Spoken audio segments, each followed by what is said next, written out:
Class, as we wrap up our time together, I want to remind you of the cardinal rules of biblical interpretation.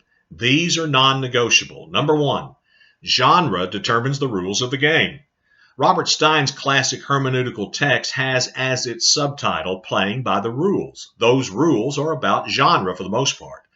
And I've long believed that it is impossible to determine the meaning of a biblical text if you ignore genre. Number two, context determines meaning.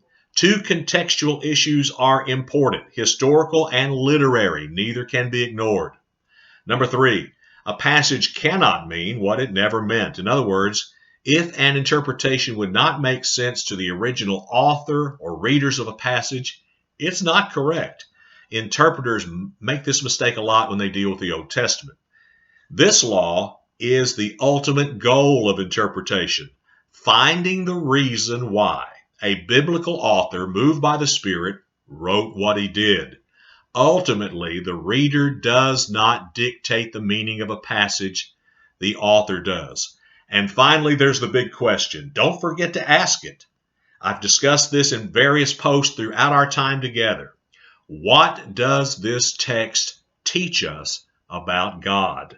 Remember, the Bible's not about us, it's about Him. I wish you nothing but God's best as you continue your studies and as you are involved in the will of God for your life. Maybe we'll run into each other again.